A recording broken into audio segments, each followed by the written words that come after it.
Ok, Lucas 22, del 24 al 30. Estaremos predicando el servicio a Dios en su reino. El servicio a Dios en su reino. Ese es el título del tema de hoy. Dice la palabra así. Hubo también entre ellos una disputa sobre quién de ellos sería el mayor. Pero él les dijo: los reyes de las naciones se enseñorean de ellas, y los que sobre ellas tienen autoridad son llamados bienhechores. Mas no así vosotros, sino sea el mayor entre vosotros como el más joven, y el que dirige como el que sirve. Porque ¿cuál es el mayor, el que se sienta a la mesa o el que sirve? No es el que se sienta a la mesa, mas yo estoy entre vosotros como el que sirve. Pero vosotros sois los que habéis permanecido conmigo en mis palabras. Yo pues os asigno un reino, como mi Padre me lo asignó a mí, para que comáis y bebáis a mi mesa en mi reino, y se sentéis en el trono juzgando a las 12 tribus de Israel. La palabra del Señor está bendecida. El rey, servicio a Dios en el reino de Dios. Bien, ahora, ¿en qué es el servicio a Dios? El servicio a Dios es un estilo de vida de adoración, de alabanza por lo que Él es. Si servir a Dios es exaltarlo, glorificarlo, es agradecer su bondad, su misericordia, su gracia. Servir a Dios es algo muy necesario en la vida del hombre, porque el hombre fue creado para servirle a Dios. Si nosotros nos damos cuenta, cuando Dios creó al primer hombre en el jardín del Edén, Dios lo hizo a imagen de Él, lo creó y su semejanza. Y dice la palabra: y lo bendijo Dios, y le dijo: fructificad y multiplicad y soyugad la tierra. Antes de Dios a darle una asignación, Dios lo bendijo. ¿Por qué? Porque nadie puede servirle a Dios si antes no ha sido bendecido por Dios. Para poder servirle a Dios, Dios tiene que bendecirte primero. Y lo que Dios bendijo fue la imagen que había puesto con Él y la semejanza que había puesto en el hombre. Entonces, ¿qué sucede? Dios le da 3 palabras. Y una que le da es fructificar, es dar fruto. Otra es señorial, tener señorío y dominio sobre todo lo creado. Y soyugar. Soyugar es someter bajo tus pies todo aquello que se levanta en contra del conocimiento de Dios. Todo aquello que se arrastrara y que se levantara en contra del conocimiento de Dios. La primera pareja en el Edén debía tomarlo y ponerlo bajo sus pies y pisarlo. Eso es soyugar. ¿Qué sucede? Nos damos cuenta que esa palabra de soyugar es puesta en ese texto de manera intencional por Dios. Dios le da ese mandamiento antes de que aparezca la serpiente, porque Dios sabía que la serpiente vendría arrastrándose y la primera pareja tenía que tomarla y ponerla bajo sus pies. Debía soyugarla. Entonces Dios le dio la directriz a la primera pareja de cómo se debía servir. Y la manera que se debía servir era en obediencia a lo que Dios había dicho. Dios le había dicho que si comían del árbol de la ciencia del bien y del mal, iban a morir. Pero la primera trampa que viene de parte de la serpiente para que el hombre no le sirva a Dios es diciéndole que el día que comieran de ese árbol no morirán. Ahí estaba la trampa. ¿Por qué? Porque Dios le había dicho que si comían iban a morir. ¿Por qué Satanás quería que ellos murieran? Porque un muerto no puede servirle a Dios. Muerte en términos bíblicos es la separación de Dios con el hombre. A eso se refiere la muerte, a la separación de Dios con el hombre. Entonces nadie puede servirle a Dios si está separado de Dios. Entonces la trampa de Satanás era para que el hombre no le sirviera a Dios. Era para que no pudiera hacer el servicio a Dios. Ahora bien, Jesús vino a traer nuevamente el reino de Dios a la tierra. Porque el hombre fue sacado del Edén. Edén significa lugar placentero, lugar de placer. El Edén era una esfera espiritual que donde estaba Adán y Eva sentían placer porque estaban en el Edén. Si nos damos cuenta, cuando ellos pecan, entonces ellos hacen hojas para cubrir su vergüenza. Dicen los teólogos que cuando el hombre pecó tuvo miedo, vergüenza y culpa. Entonces por el miedo y la vergüenza y culpa tuvo que ponerse hojas para cubrir su miedo y su vergüenza y culpa. El problema es que las hojas se secan y constantemente ellos tenían entonces que estar buscando hojas para cubrir su vergüenza. ¿Qué hace Dios? Le quita las hojas y le pone una túnica de piel de un cordero. Teológicamente lo que Dios está diciendo, que el único que puede tapar tu vergüenza es Dios cuando Él hiciera un sacrificio por ti. El primer sacrificio que se hace en el Génesis después del pecado. En Génesis 3 es que aparece el primer sacrificio haciendo alusión a un sacrificio que Dios iba a hacer después para tapar la vergüenza, la culpa del hombre.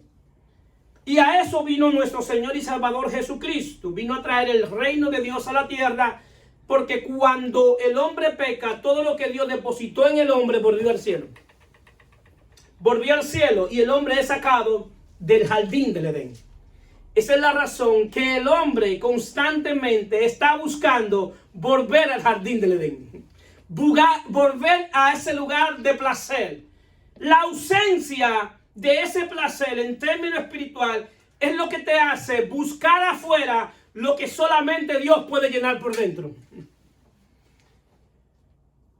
Y muchos entienden y creen que ese placer lo van a obtener con cosas físicas, con cosas materiales, con posesiones, lo cual no es malo. El problema es que hay que ponerlo en su justo contexto, porque el único que puede llenar ese espacio creado en el hombre es la presencia de Dios en su espíritu. Amén. Es lo único. No hay nada ni nadie que lo pueda llenar. Nosotros tenemos nuestra familia y nos llena de gozo. Claro que sí. Pero en términos espirituales, de espíritu a espíritu, solamente Dios puede hacer ese trabajo por medio de su espíritu. Entonces, esas personas se acercan a Jesús con una mentalidad de buscar posiciones en el reino de Dios. Si nos damos cuenta, en la búsqueda del reino de Dios aparecen las religiones. La religión es el intento del hombre acercarse a Dios. Religión es volverse a ligar. Y en la religión, si nos damos cuenta, la mentalidad de la religión es tener una jerarquía. Es tener alguien que sea más alto que los demás. Donde ese es al que mirarlo y atenderlo. Donde hay que servirlo. Al punto que muchos de ellos se ponen inalcanzables, que no hay quien lo alcance, porque están tan altos que no pueden estar con los de abajo. Están tan altos que ellos se sientan en un trono y hay que servirle todo. Jesús vino a romper con esa mentalidad, porque en el reino de Dios no es así. En el reino de Dios, tú no sirves porque tienes una posición alta. En el reino de Dios, tú sirves porque eres hijo de Dios. En el reino de Dios se sirve como hijo. ¿Por qué? Porque cuando tú sirves como hijo, sirve para que a lo que tú le sirves vean la gloria de tu Padre. Vean la gloria de Él. Tú no lo haces para que vean la gloria tuya, sino para que vean la gloria de Él. Porque tú sirves como hijo. Tú sirves para que la gente diga, wow, pero qué padre más bueno tienen esos hijos. Mira cómo esos padres le han enseñado a los hijos.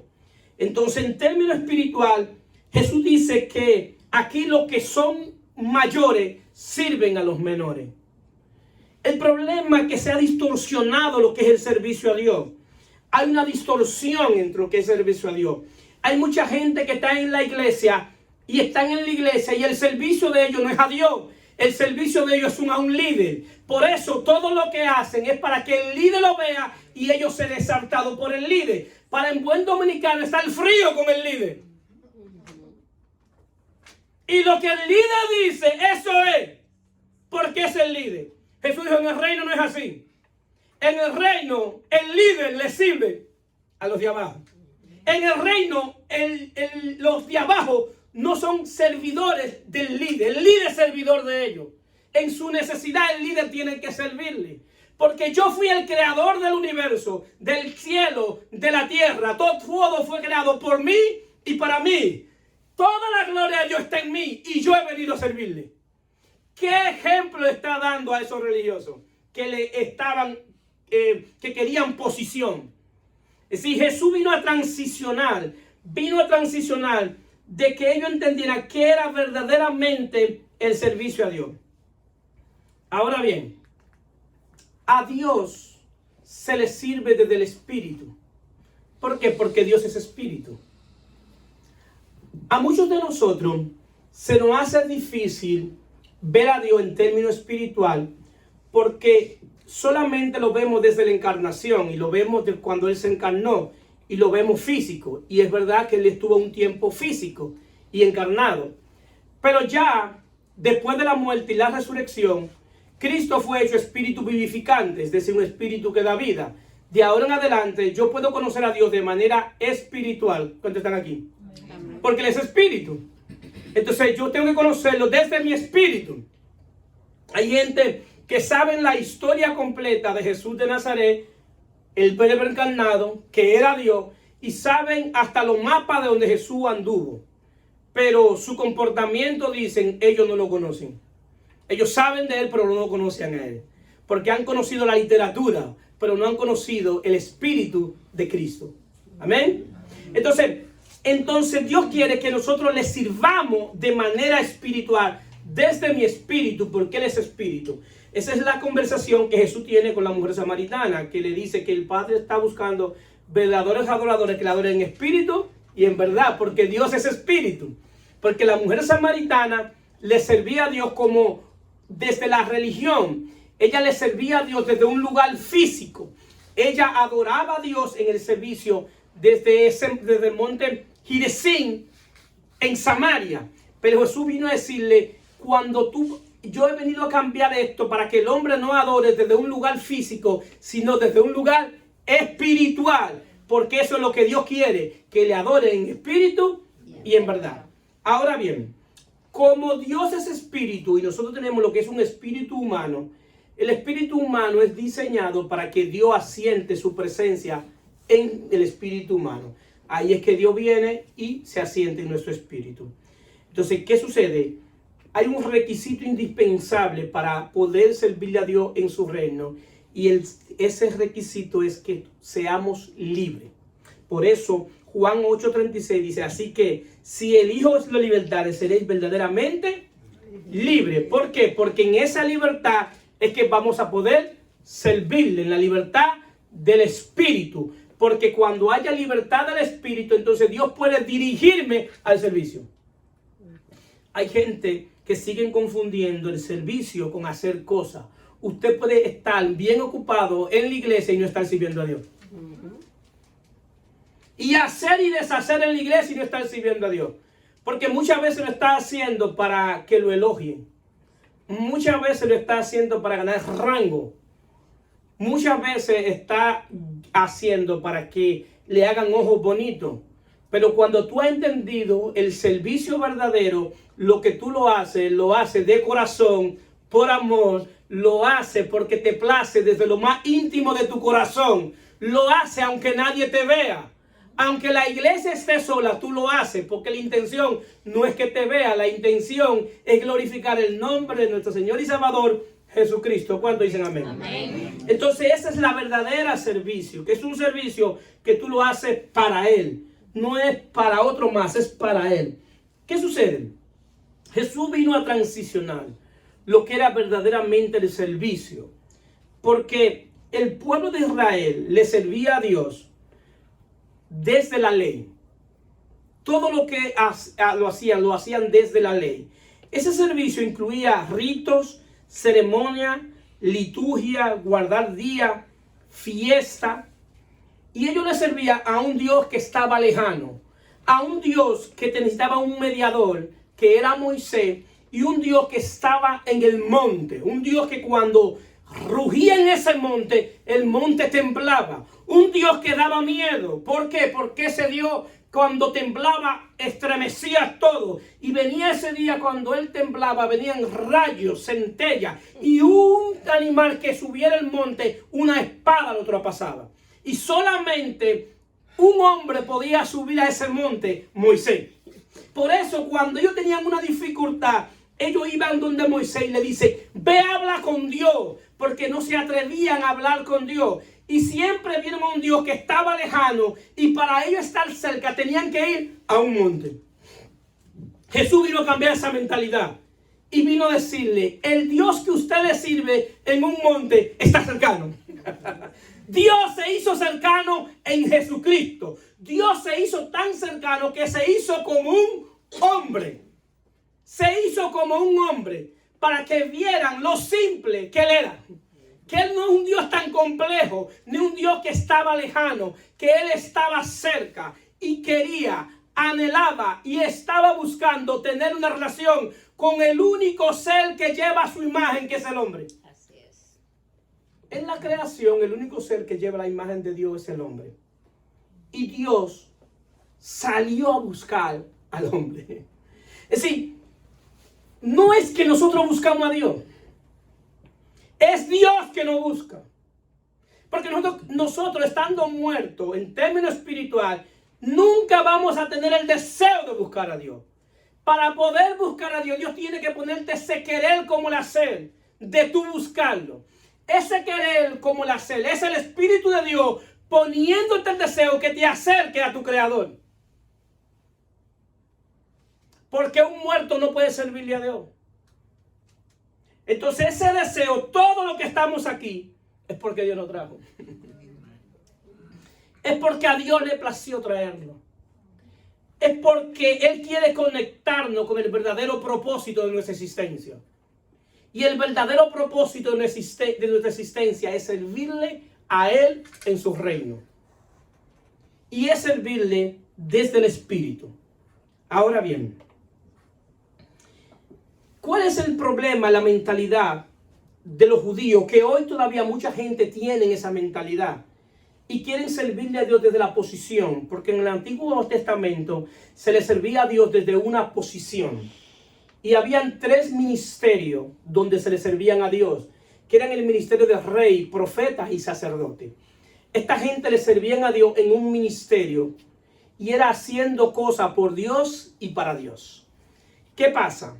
El rey estaba encargado de gobernar el pueblo y de establecer las leyes en el pueblo, que las leyes que Dios había establecido que tenían que cumplir. Esa era la función del rey. Y llevar al pueblo a la adoración al Dios verdadero. Muchos reyes en Israel llevaron al pueblo a adorar a Dios, pero hay otros que lo llevaron a adorar otros dioses. Entonces, cuando el rey llevaba al pueblo a adorar a otros dioses, entonces ese rey era considerado como un rey malo, un rey que era quitado por Dios. También tenemos el profeta. El profeta viene a hablar en el nombre de Dios, viene a decir la palabra de Dios para que el pueblo escucharan a Dios. Y tenemos el sacerdote, que el sacerdote representaba al pueblo delante de Dios y hacían sacrificio para que Dios expiara los pecados del pueblo. Pero ¿qué pasa? Jesús viene y es el único, aparte de David, que tiene los 3 oficios. Jesús fue rey, profeta y sacerdote. ¿Para qué? Para gobernarnos desde adentro. ¿Para qué? Para que podamos adorar al Dios verdadero, para que podamos servir al Dios verdadero, para que podamos cumplir con las leyes de Dios. También como profeta viene a hablar lo que Dios está diciendo. Y lo que Dios estaba diciendo era que en la cruz iba a perdonar todos los pecados del hombre. Y que en la cruz iba a reconciliar a Dios con el hombre. Sí, por eso el que no tuvo pecado murió por los pecadores como un vil pecador. Y como sacerdote, no solamente él mismo hizo el sacrificio que se le exigía al sacerdote. el sacerdote entonces ministraba a Dios. Entonces esa es la razón que ahora nosotros podemos servirle a Dios. ¿Por qué? Porque ahora nosotros se nos metió por dentro, ¿quién? El que es rey, el que es profeta y el que es sacerdote. Es decir, que el servicio no es con un personaje de afuera. El servicio es por alguien que se nos metió por dentro. Es decir, que es un servicio espiritual. ¿Por qué? Porque Dios es espíritu. Hubo un hombre que servía en el reino en los tiempos de Jesús. Y era un hombre que servía en este reino y servía en el reino conforme a los judíos. Pero este hombre sabía que había algo que estaba mal en ese reino. Y estamos hablando de mi amigo y hermano Nicodemo. Nicodemo sabía que había algo diferente en Jesús. Que Jesús no era como los líderes de aquellos tiempos. Al punto que Nicodemo va de noche. Porque no quiere que lo vean yendo a Jesús. Y estamos hablando de un hombre que era un principal entre los fariseos. Era un líder dentro de los fariseos. Y este hombre va de noche y dice, si había un hombre de los fariseos que se llamaba Nicodemo, un principal entre los judíos.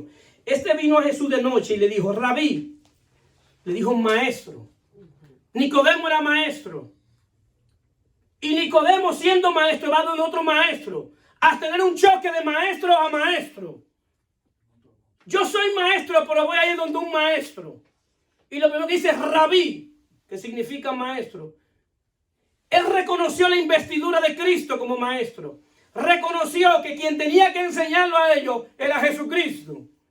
Y le dice, sabemos que ha venido de Dios como maestro. Porque nadie puede hacer estas señales que tú haces si no está Dios con él. Respondió Jesús y le dijo, de cierto te digo que el que no naciere de nuevo no puede ver el reino de Dios.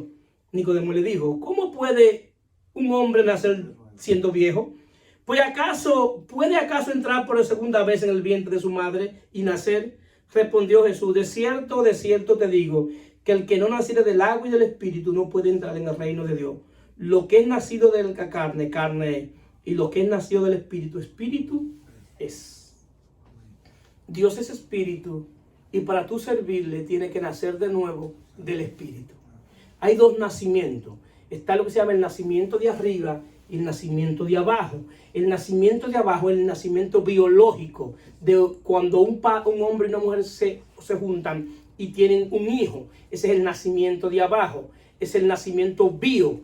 Es el nacimiento donde se transmite la naturaleza de Adán. Todo hombre nace muerto en términos espiritual, nace separado de Dios porque Adán lo vendió al pecado.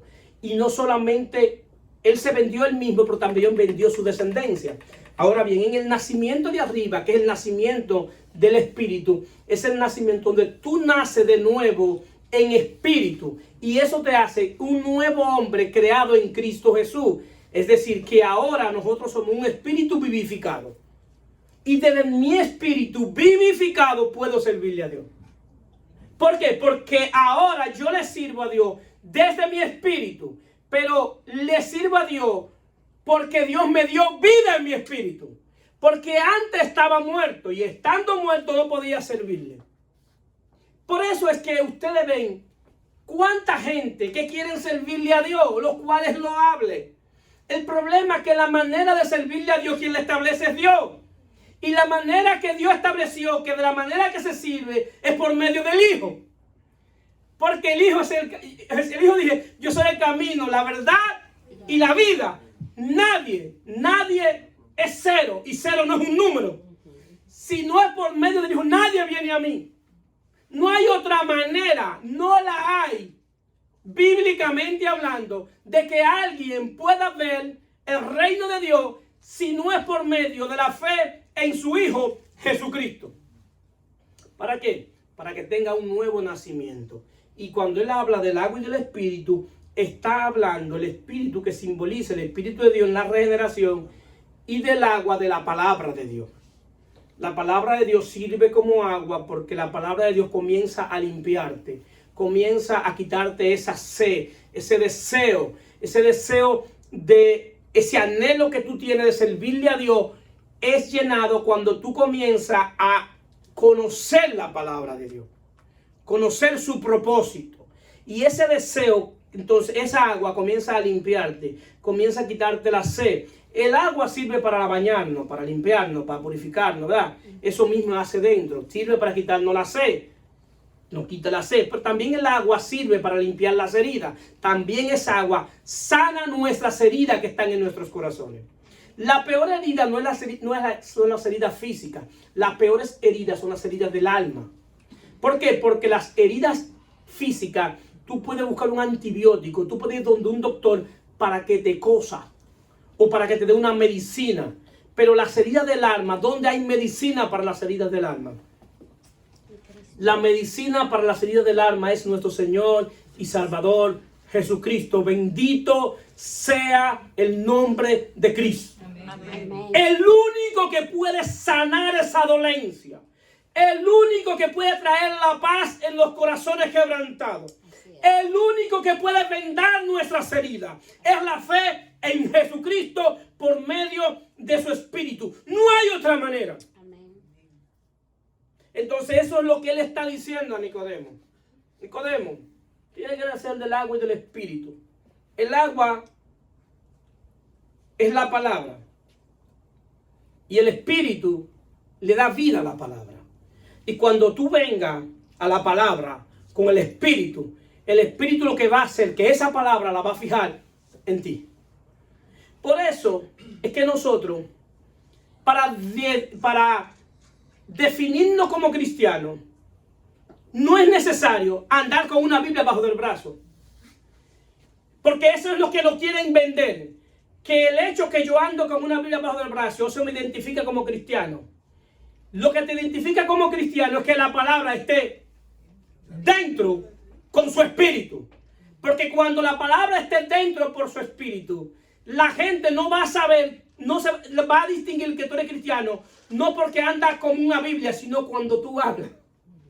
Cuando tú hablas su palabra, y la gente va a decir, tú tienes algo diferente. Tú eres cristiano, tú le sirves a Dios.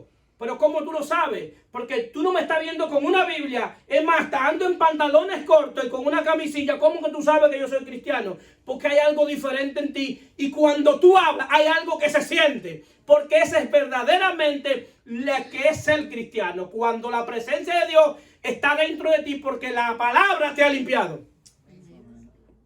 Entonces, por eso que yo ataco mucho los que quieren vivir de apariencia.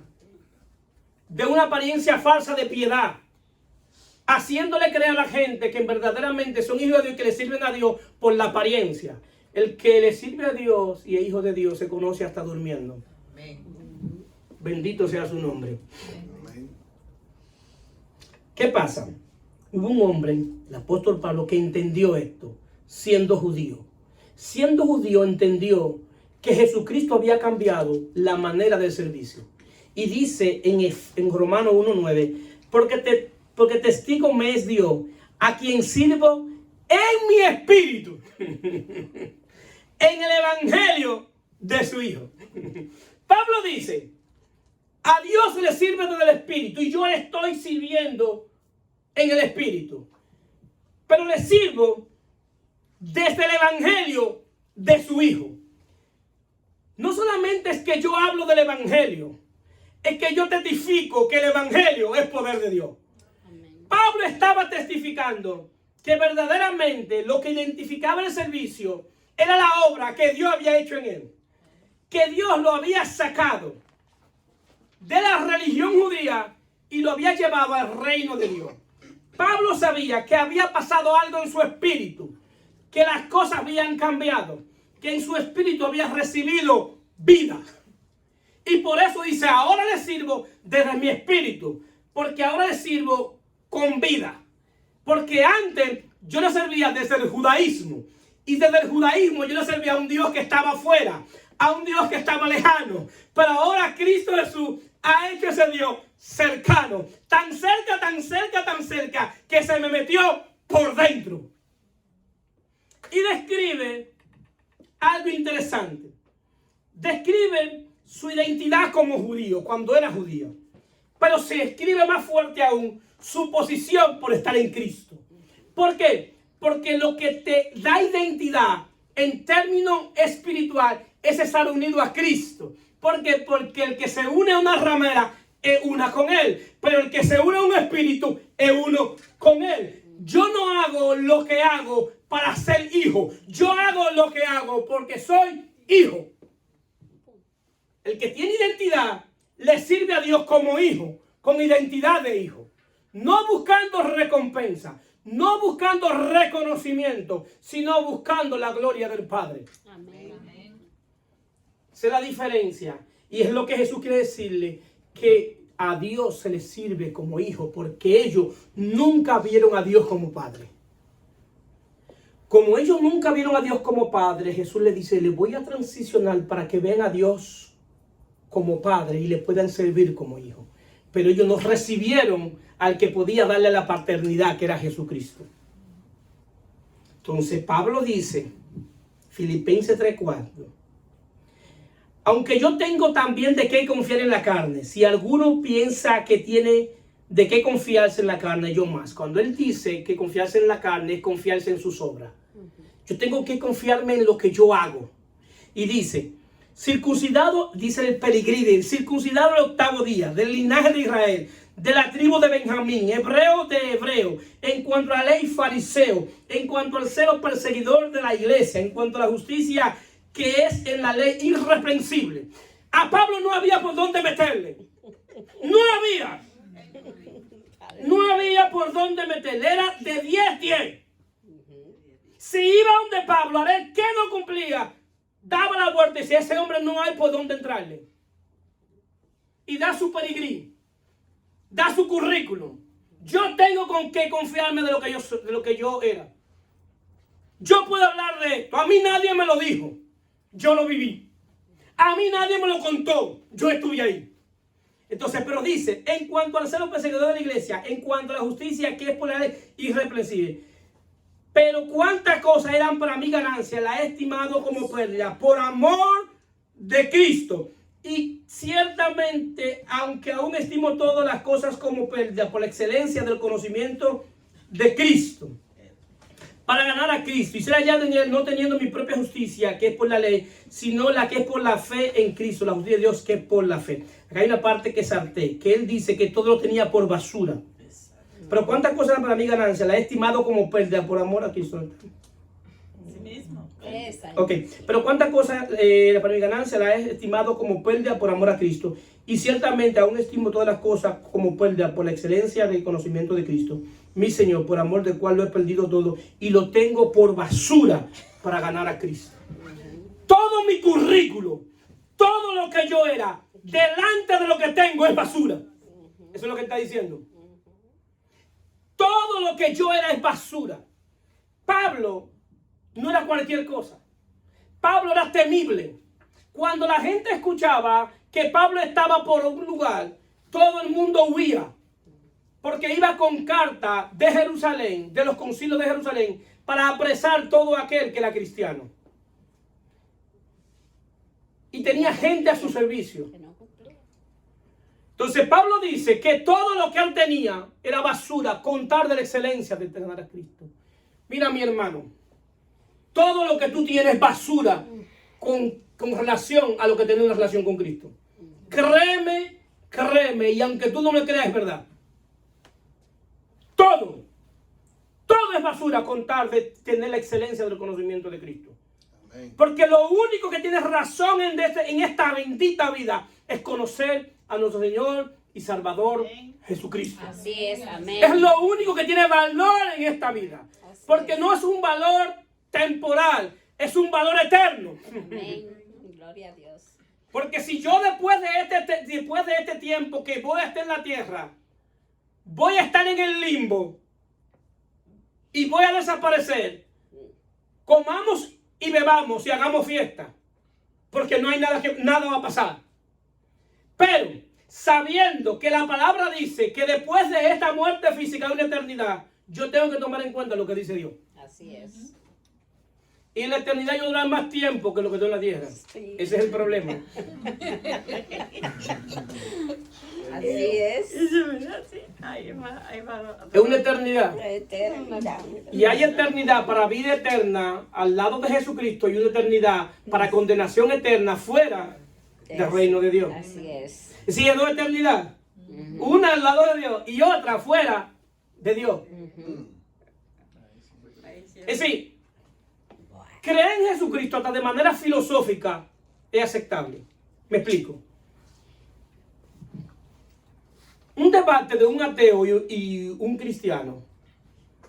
Le dice el pastor, el cristiano le dijo, mira, vamos a suponer que yo predico a Cristo y predico una vida eterna y creo que cuando muera de aquí voy a ir a la presencia de Dios eternamente.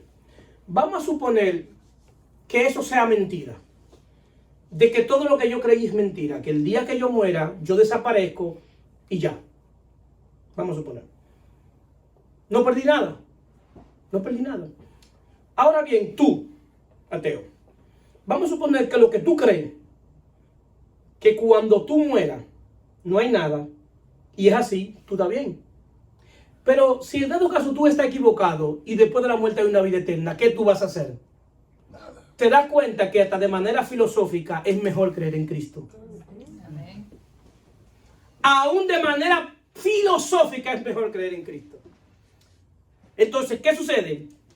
Pablo dice que quiere ser hallado en él, no teniendo mi propia justicia, que es por la ley, sino la que es por la fe de Cristo, la justicia que es de Dios por la fe.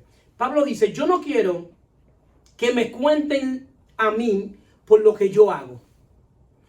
Es decir, en la gracia no se cuenta las cosas por lo que tú haces. Es lo que Pablo está diciendo. Es decir, Pablo en la ley hacía todo lo que hacía. Pero dice que en la ley hay un problema. Porque en la ley, en Romanos 10:4, él mismo dice, porque el fin de la ley es Cristo para justicia a todo aquel que cree. Porque de la justicia que es por la ley, Moisés escribe así, el hombre que haga esta cosa vivirá por ella. Pablo dice en Romanos 10:4 que en la ley lo que te daba vida o lo que te permitía seguir viviendo era lo que tú hacías por Dios. Tú llevabas el cordero y Dios te perdonaba la vida. Entonces, ¿qué sucede?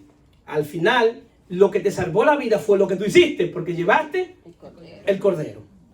Si no llevaba el cordero, moría. ¿Qué pasa? Pablo dice, en la gracia no es así.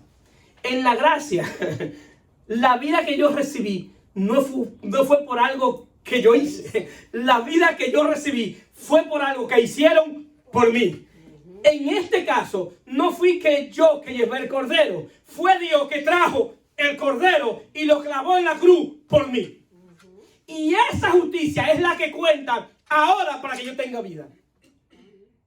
Porque en el Evangelio la justicia de Dios se revela por fe y para fe. Como está Cristo, más el justo por la fe vivirá.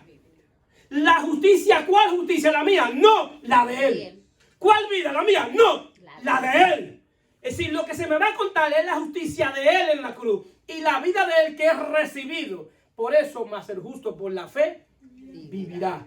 Porque Él impartió su justicia en mí por medio de la fe en Jesucristo. Bendito y maravilloso este evangelio. Gloria a Dios. Es maravilloso y extraordinario entender este evangelio. El que entiende este evangelio cada día más se apega a él. No hay manera de que tú vuelvas atrás. Si lo entendiste, no hay manera que vuelva atrás. Y lo garantizo eso. Que si entendiste el maravilloso evangelio de Dios en la faz de su Hijo Jesucristo, no hay manera. Es más, le va a servir a Dios una eternidad agradecido de Él. Una eternidad va a estar agradecido. Vidas no van a faltar para agradecer. Aún en la eternidad vamos a estar agradeciendo. Porque sabremos que estaremos en ese lugar, no por mis obras, no por mi mérito, sino por los méritos de Él. Así es. Es un privilegio. Gloria a Dios. ¿Qué pasa?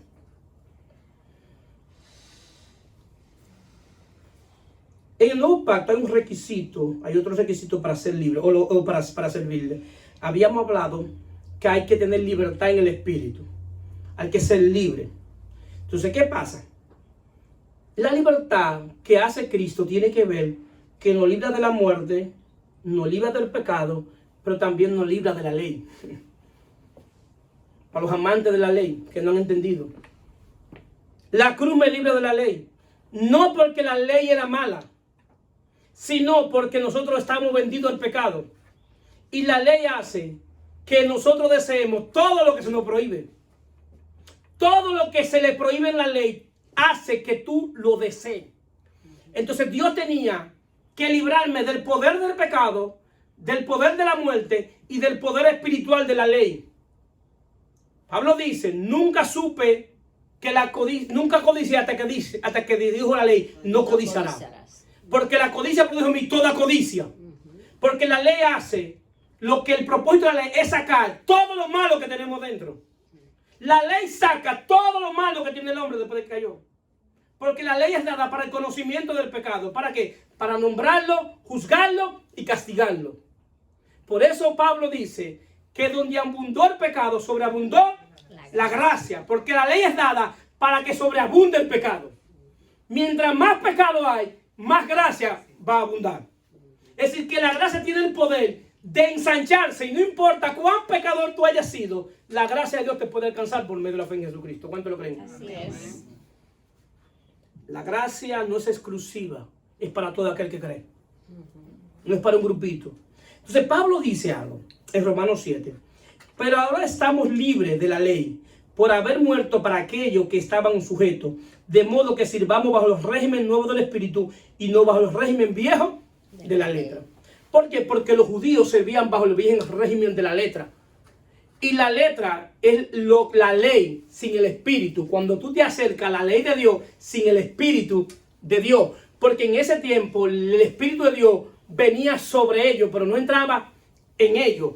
Ellos leían la ley, pero no entendían la ley. Y la ley era un cerco para protegerlo. Era para protegerlo. Pero ellos nunca entendieron la ley. Y nunca pudieron cumplir la ley. Entonces Pablo dice, ahora no se pueden servirle a Dios bajo el régimen de la letra. Tú no puedes servirle a Dios bajo la ley. Tú tienes que servirle a Dios bajo el régimen del Espíritu. ¿Cómo? Cuando el Espíritu de Dios regenera tu espíritu y comienza Cristo a morar en ti por medio de su Espíritu. En ese momento te aseguro que para Dios tú cumpliste la ley.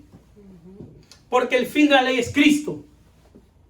El fin de la ley es Cristo. Ahora nosotros vivimos bajo otra ley, la ley del Espíritu de vida en Cristo. Porque ahora, por medio de su vida, por medio de su Espíritu, ahora yo puedo servirle a Dios.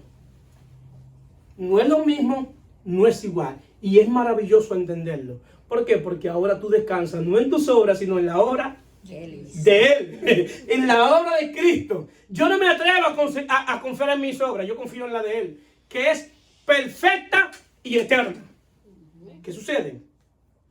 El régimen de la letra en el antiguo pacto, ¿cuál es el problema? Que en el régimen de la letra, el antiguo pacto era el pacto que se llama el ministerio de condenación. Porque todo lo que ellos hacían estaba ligado a sacrificio, a muerte, a sangre. El problema de esto era que constantemente tenían que estar haciendo sacrificio, constantemente tenían que estar derramando sangre, constantemente tenían que ir a pedirle perdón. El asunto que en el antiguo pacto los sacrificios no eran para perdón de los pecados, eran para expiación. La expiación es que Dios quitaba la mirada del pecador y condenaba a un animal inocente. Pero el pecado no era quitado. Por eso el hombre todavía tenía conciencia de pecado. Es decir, salía de ahí, expiado el pecado, no condenado, pero todavía por dentro tenía el deseo de pecar. En el nuevo pacto, en el sacrificio de Cristo, que es un sacrificio una vez y para siempre, el perdón divino es tan poderoso que cuando Dios te perdona, comienza a quitarte el deseo de pecar por medio de la santificación.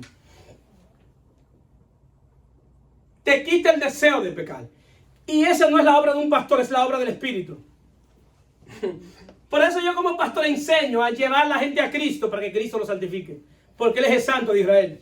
Él es el que santifica a la gente. Sí. Entonces, ¿qué sucede?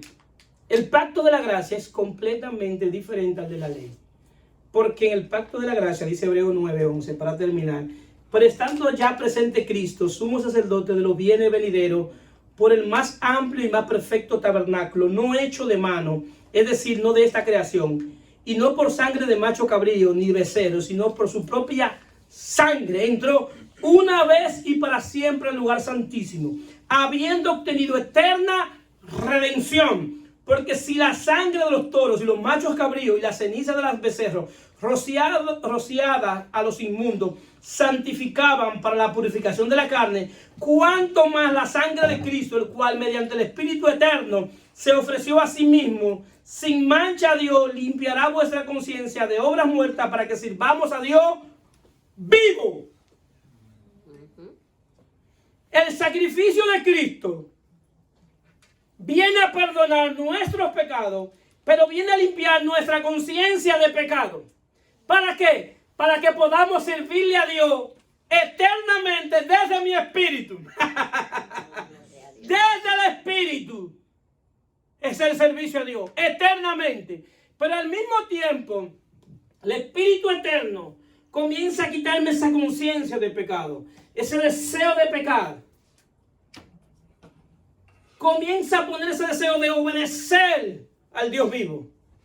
Porque nadie muerto puede servirle a un Dios vivo. Porque Dios no es un Dios de muertos, sino un Dios de vivo. Queridos hermanos, el único camino para servirle a Dios es nuestro Señor y Salvador Jesucristo. Así es. El único que puede limpiar nuestra conciencia, liberar nuestro espíritu, es la fe en Jesucristo. Amén.